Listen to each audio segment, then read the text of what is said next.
Did you slay this eater? Your orders were to await the main force before engaging. No, Captain. It wasn't us, I swear it. A man came out of nowhere and cut it down before we knew what was happening. By himself? Certainly it is no light warden, but nevertheless. It's true. Felled it with a single swing of his axe he did. I've never seen anything like it. So I says to him, "Who are you, the warrior of bleeding darkness?" And he says, "No, I'm a warrior of light." And that was it. Buggered off as quick as he came. A warrior of light? Why would someone go around calling himself that, though? It was those bastards who caused the flood. I mean, if you were going to pretend to be anyone, it'd be her. The warrior of darkness. Eh? Oh, I didn't know. It's an honor.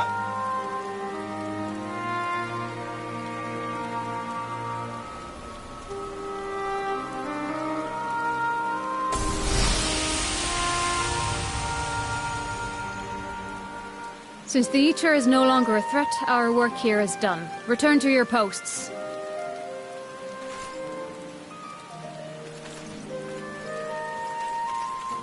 I had hoped to fight at your side today. But I'll continue to follow your example, and may we meet again.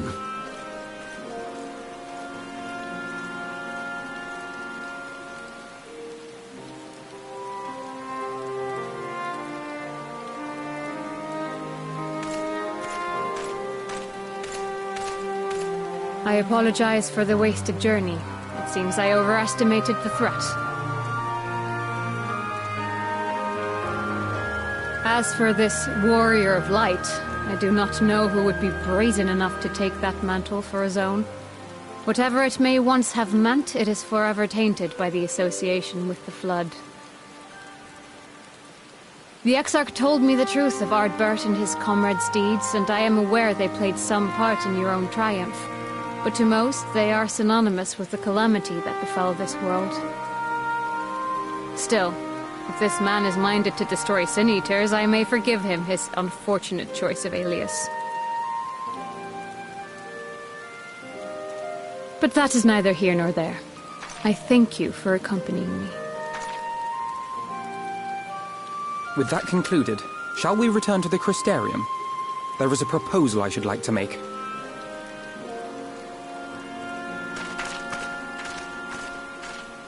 Forgive me. There is one more thing. A personal concern of mine. I had hoped you might have a moment to speak privately. Take your time. I shall go on ahead.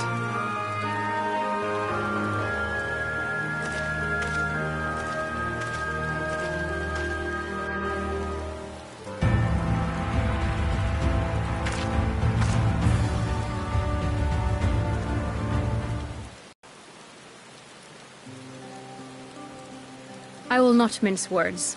This matter concerns the Exarch.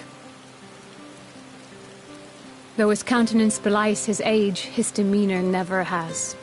He has seen more than any man should and grown ever more weary with time. But I see I give the wrong impression. While it is true he attempted to open a letter with a salmon fillet the other evening, we are not here because I suspect his mind is deteriorating. Nor do I believe him to be so maddeningly unconcerned by the prospect of his own death as he once was. Indeed, the opposite is true.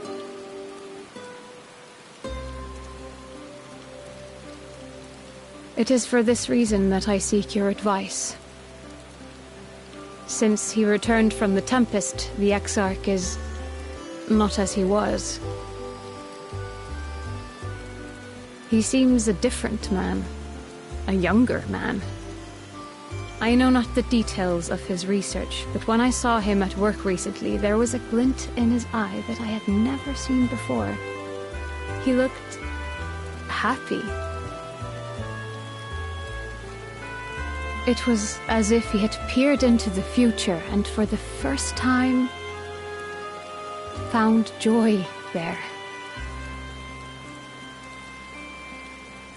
Though it gladdens me to see him thus, I wonder if I should not keep my distance. I fear that my presence will only anchor him to the past, remind him of all the pain that came before.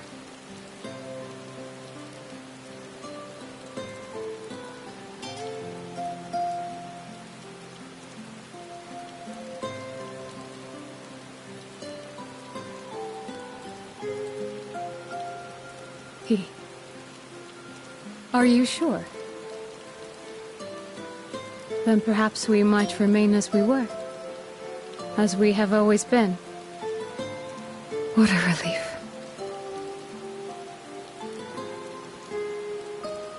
In that case, I will have to speak with him about the amount of time he is spending at work. This research is important, I know, but if he refuses to consider his own health, I will have to consider it for him.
Yes, this looks to be nearly everyone.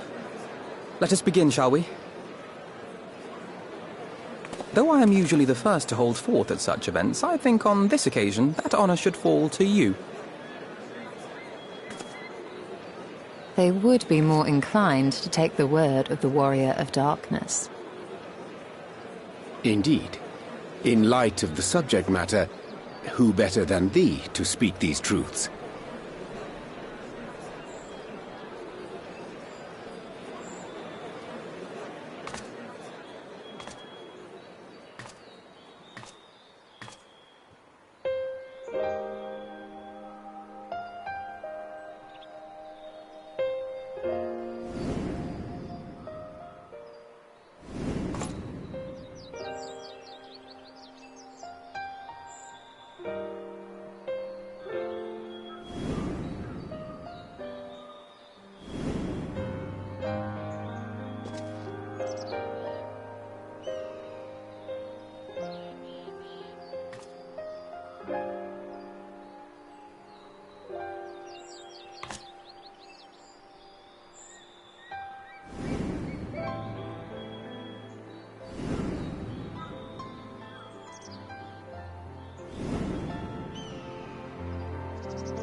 Wicked White? The Warriors of Light did all that? So they never... I mean, they only ever wanted to help. And when everything they'd done turned to ash, they still carried on. They gave everything to stop the flood. First their lives, then their souls. And they managed it too, in the end. They saved us. And we cursed their names.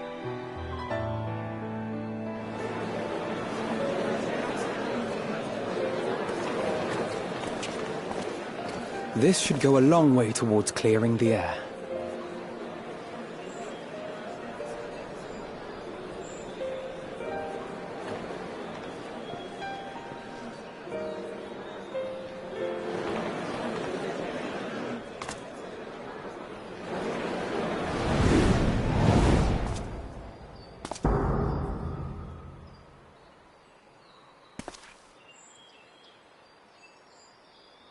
Impossible.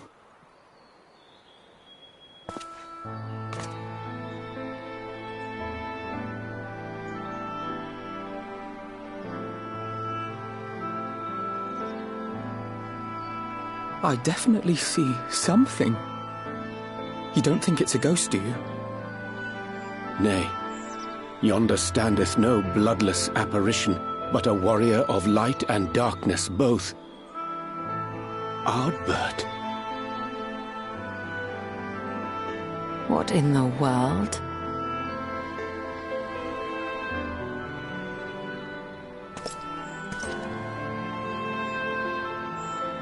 It's you! The one who slew the Eater!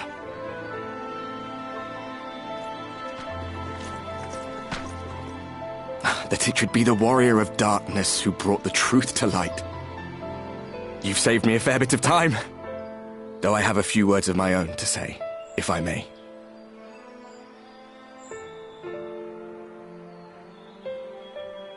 People of the Crystarium! I am Ardbert, one of those you know as a Warrior of Light. That's impossible. You should be dead. Aye, that I should. But as the world has been given new life, so too have I. I know not why I, and I alone, have been gifted this chance. But I do know this. Only by the will of the star itself could such a miracle come to pass.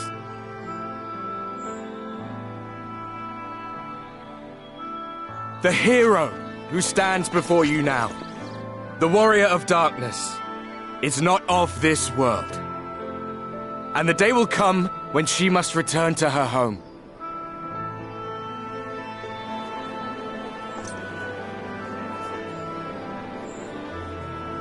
But this land is our home. And if it is to remain so, now and forevermore, it is we who must protect it. The time to rely on saviors from afar has passed. It is you who must rise. You who must become the new warriors of light! What? Us? Warriors of light?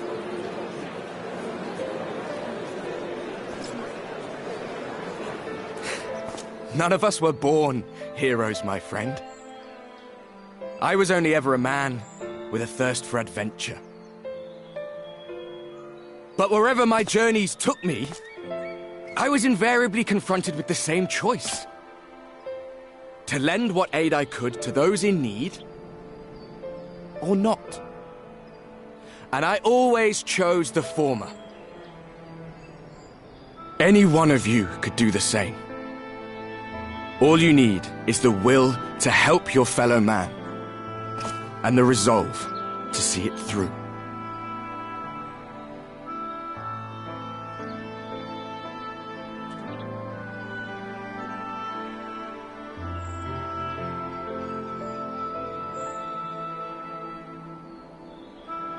From thine own lips did we learn of Ardbert's fate, and by thy countenance I gather thou art not inclined to recant thy testimony.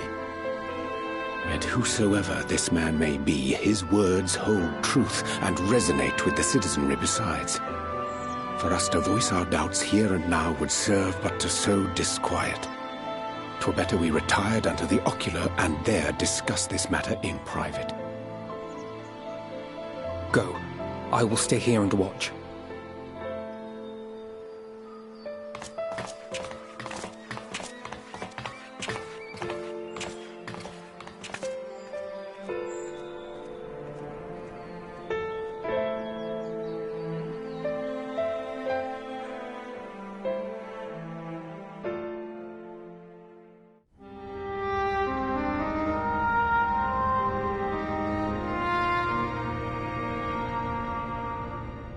So, that is a warrior of light of the first.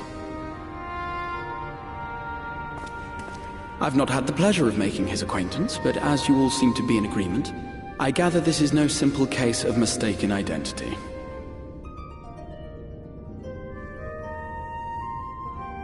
As far as I was able to discern, that was indeed Ardbert.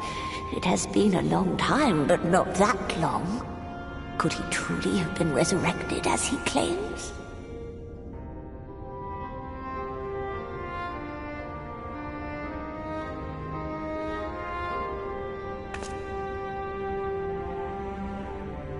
Ardbert did entrust his very soul unto thee. I see no reason to question thy judgment. Nor I. To my eyes, your ether burns as brightly as the day you slew Emmett Selk. That is proof that he is with you still.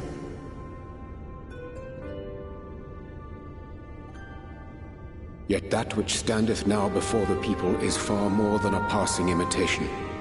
I am reminded of the cardinal virtues, though a sin-eater he is not. Which leaveth but one plausible explanation. That he is an Ascian.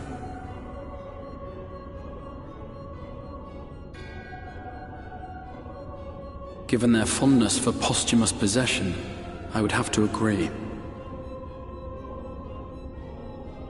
From what I understand, the Warriors of Light were laid to rest in Yulmore by those whom they had aided in life. At the time, some few still remembered them as heroes. Needless to say, 4 of them were subsequently exhumed to serve as the virtues. And if one knew where to look, Ardbert too would not have been difficult to find. Assuming then that this is indeed the work of an Ascian, my mind inevitably turns to the last remaining paragon to survive the Sundering.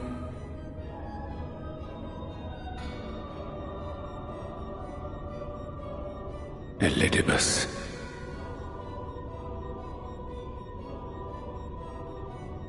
That Xenos hath reclaimed his own flesh is known. Thus evicted from his borrowed form, and cognizant no doubt of Emet-Selk's failure here in the First, 'tis quite possible the emissary chose Ardbert for his next vessel. Inhabiting the flesh of the fallen? Why, that is unsavory. And they do this often, you say? Verily, for they possess no corporeal forms of their own. In what one may term their natural state, none save those gifted with the echo can perceive them. Indeed, when Elidibus intruded upon the waking sands, his presence did go unmarked by all save Minfilia and the Warrior of Light. On that occasion I myself remained ignorant of his coming until after his departure. It was only at a later juncture, when he deigned to appear before me in borrowed flesh, that I was finally able to take the measure of him. In such puppetry do the Ascians engage when they seek to influence the course of history. And they have gained much by it. Emet-Selk single-handedly built the Garlean Empire in this manner, while La Hebrea came close to conquering Eorzea, having taken possession of Thancred's living body.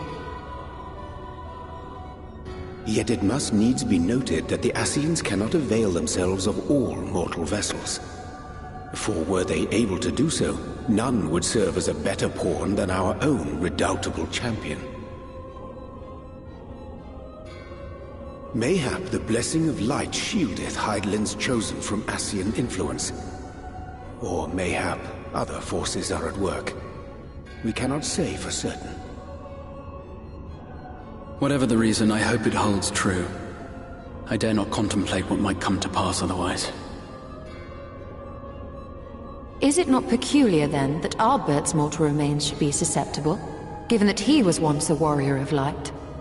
Or did the final departure of his soul make it possible, perhaps? Regardless, to hear an Ascian use him to call forth new warriors of light boggles the mind.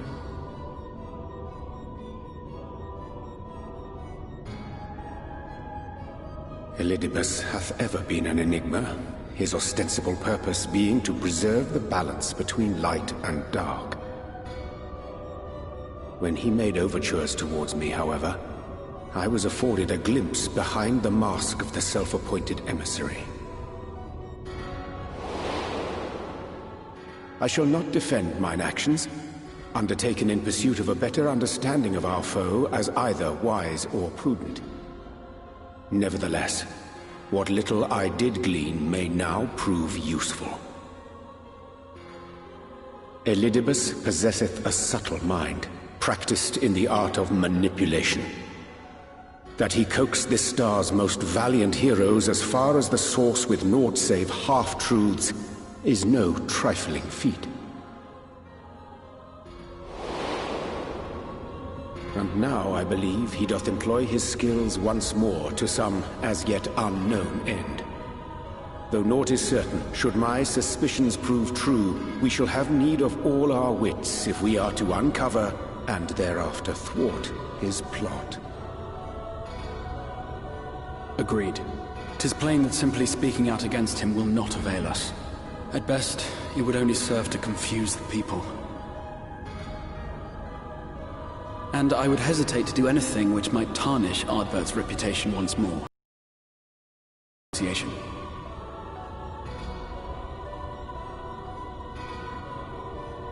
That being the case, it may be wise to keep a covert eye on this Ardbert's movements, as we attempt to discern his purpose and how best to mitigate his influence.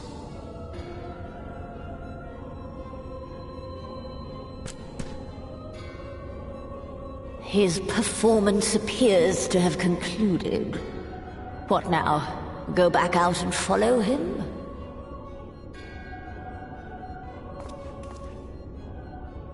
Twould appear Master Alphino already hath pursuit in mind, and I suspect one pair of eyes shall better serve our cause than half a dozen. Let the rest of us maintain an inconspicuous distance, for the present at least.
Come.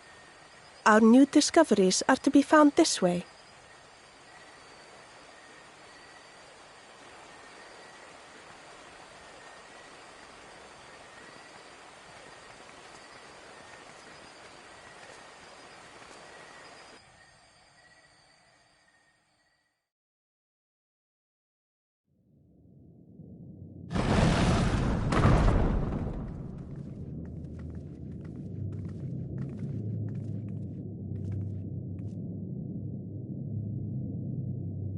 The people of Ronka are known to have venerated animals, but these features do not match those of any indigenous species. This is no common beast. Though that much is plain from its proportions. Lifelike, is it not?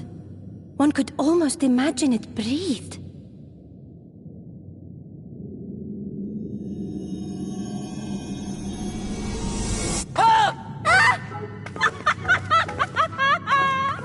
Why you...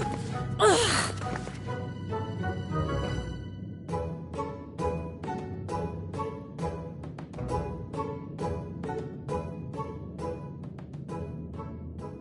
This owl, by contrast, seems no different from the others we've seen.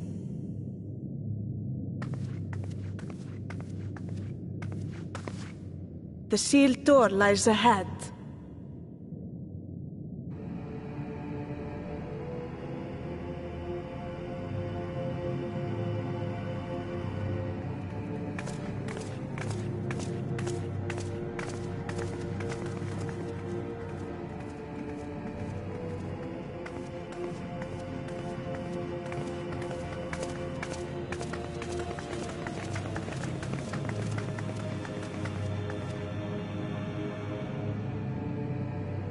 As you see, one statue is missing.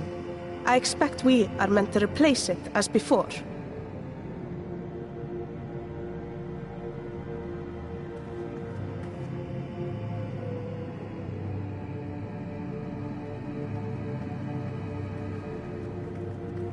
Too simple. There will be some additional defense mechanism.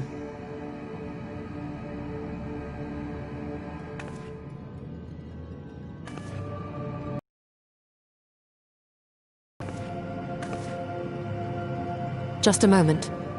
There are words carved into the stone.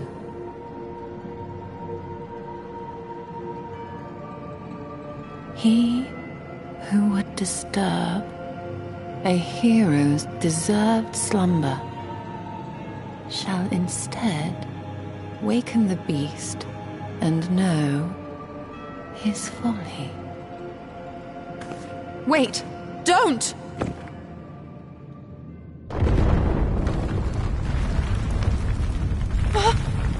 What? But I only... What is happening?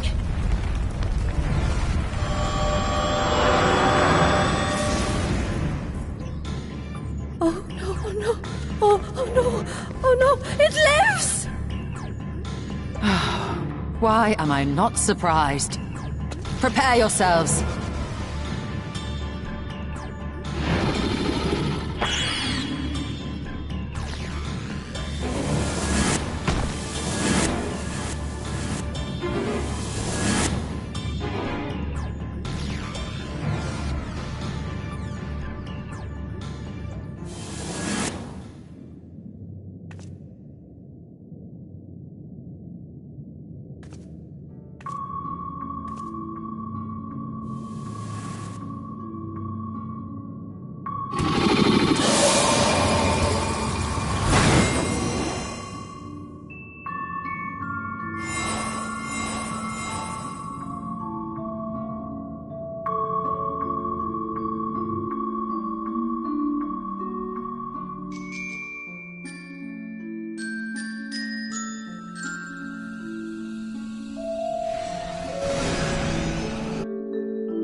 'Twould seem the magics have returned us. How polite. Now, what have we learned? We were bound to run into a living statue eventually. And now we can open the door.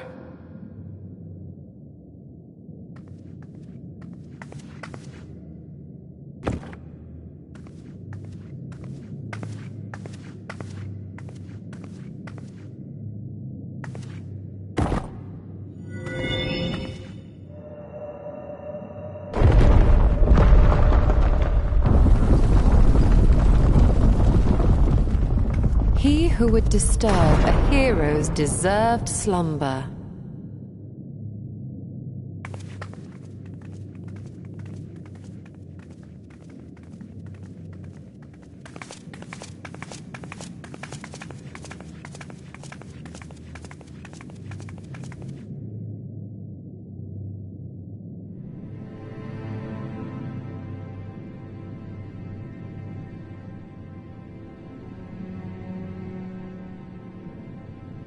A tomb, just as I thought.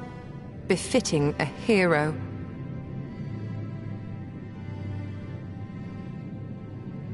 She is Vis. Could it be the Archmage Tiuna?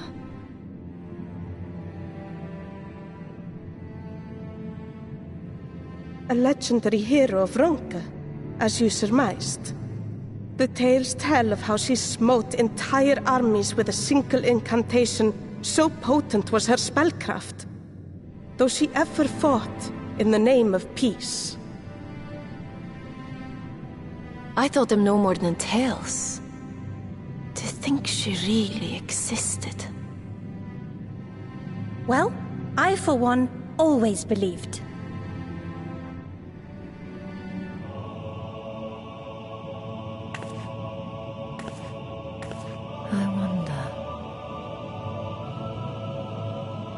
By the light of fallen stars, great power awakens.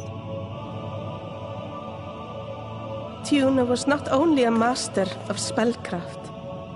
It is said she could see truths long lost and hear the voices of men's hearts.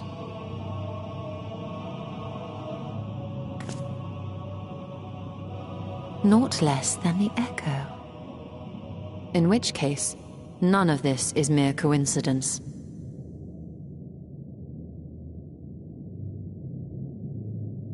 A shower of stars setting the sky aflame.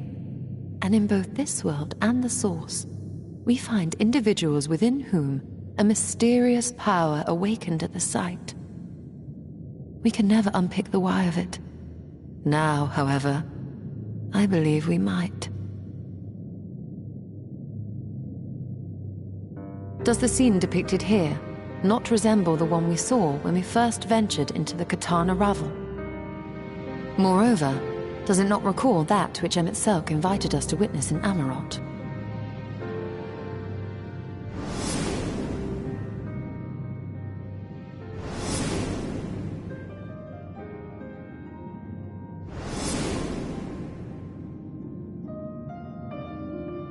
The final days.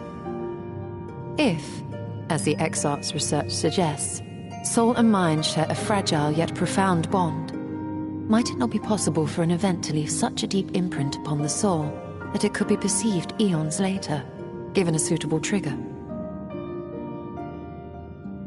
The echo defies explanation by conventional etherological theory, or shall we say modern etherological theory.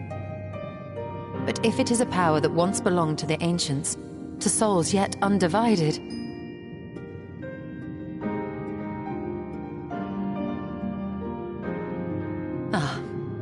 it would seem I have entered the realm of pure speculation, and I call myself a scholar. I shall refrain from making any further wild claims until such time as I have evidence.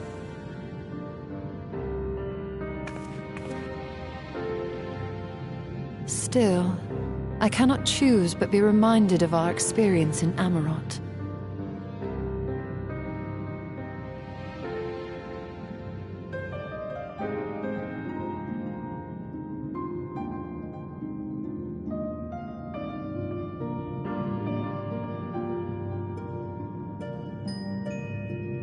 remember us.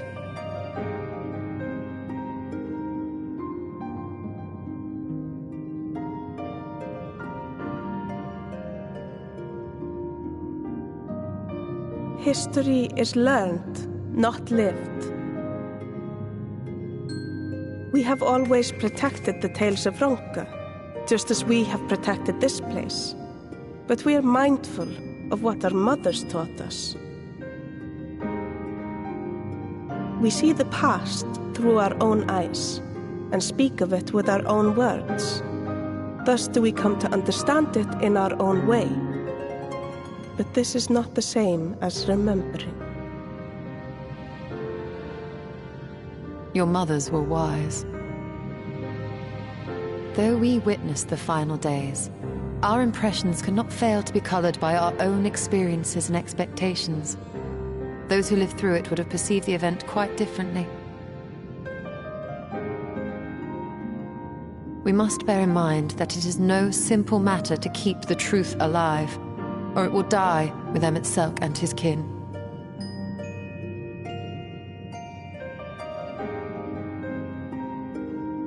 But we have disturbed Tuna long enough.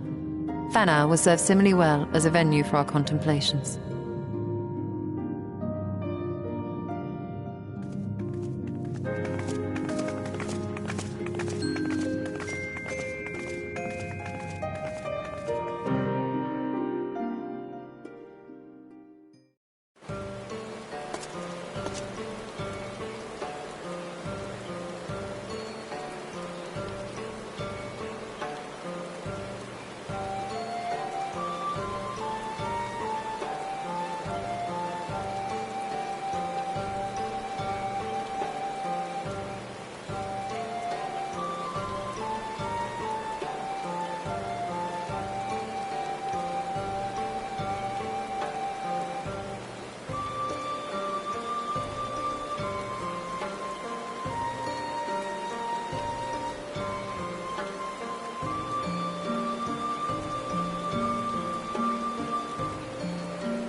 If you were hoping to vent your frustrations on our Issa friend here, I can only apologize.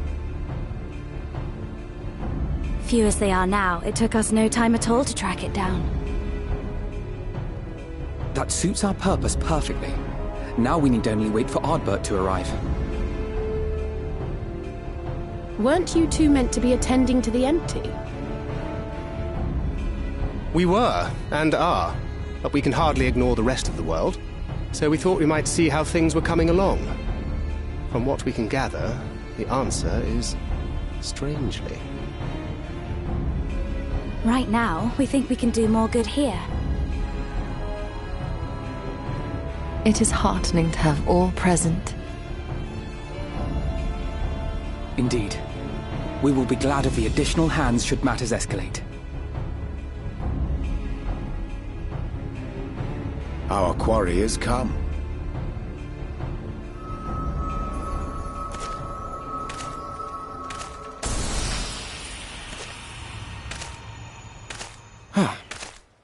It seems I've lost this particular race.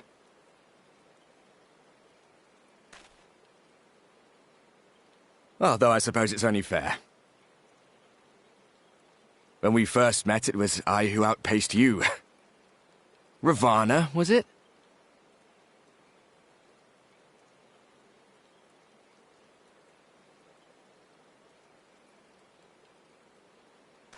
But where are my manners?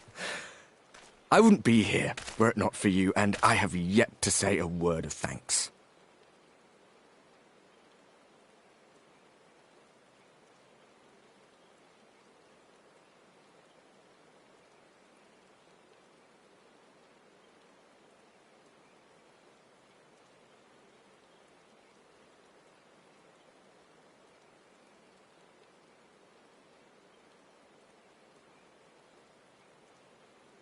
Poor fellow.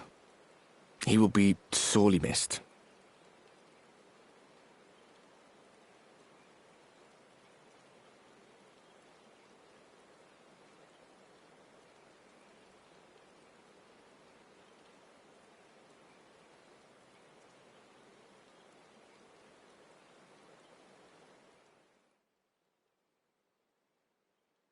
Very well. Let us forego this pretense. After all, it was never you that I needed to deceive.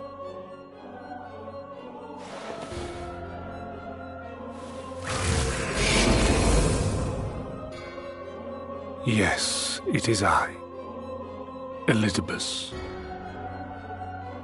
Through your time in Emet-Selk's imitation of our home, I dare say you have gained a better understanding of my role since last we met. Not that it matters.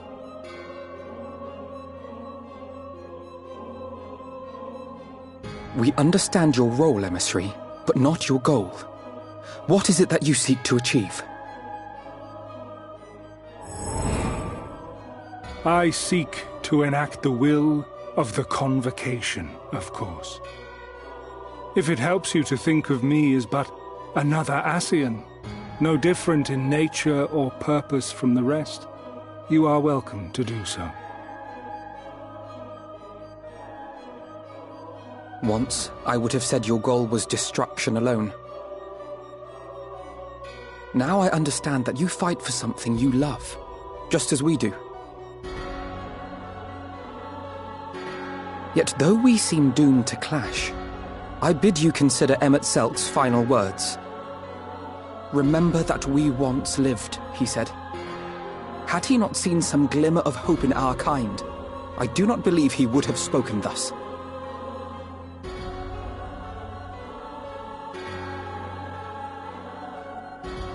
None better understood your plight than he.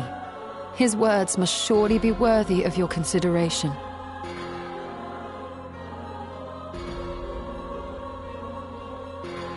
Emet-Selk.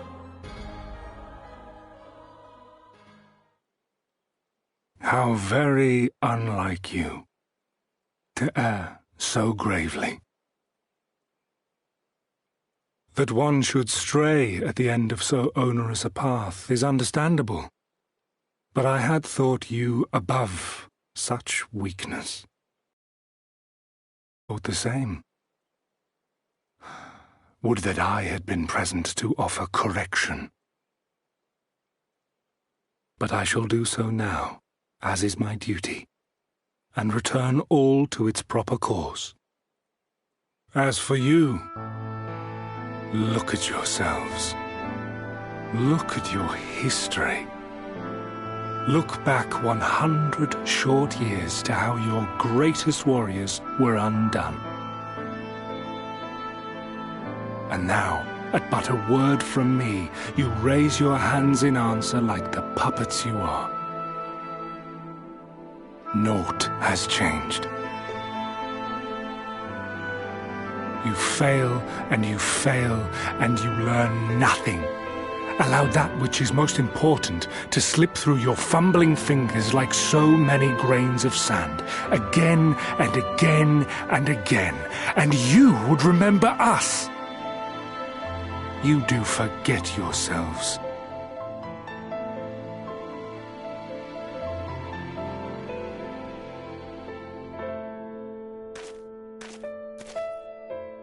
There is no common ground to be found between you and I, nor do I require any. I have my duty. Wait!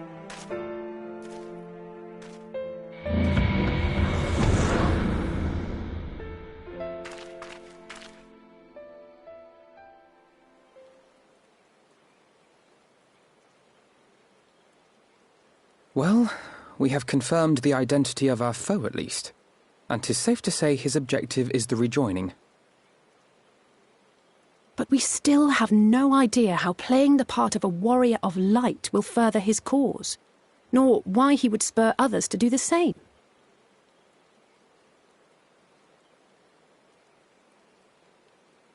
Another visit to the Tempest may shed some light upon these mysteries. Whether we are to exchange words or blows with Elidibus at our next meeting, the fact remains, we know too little. Ere our paths cross again, I would learn more of the world that once was, and of Elidibus himself. In this, we would be best served going directly to his home, much as Emmett Selk came to ours. Though I see the wisdom in thy suggestion, the Amarot we visited is but a phantom born of Emmett Selk's memory. I fear it will teach us little that we do not already know. I quite agree. Yet the ruins of the actual city remain unexplored. Given the vastness of the Tempest, I should not be surprised were there more such structures like to those in which the Ondo reside.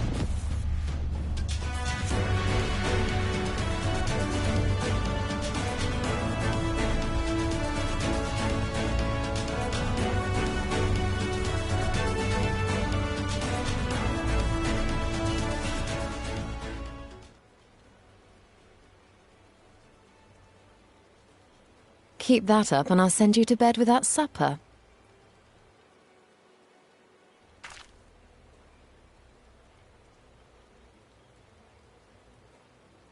Assuming we are all in agreement, then I suggest we first pay a visit to the Ondo. If anyone can tell us where more ruins are to be found, it is them.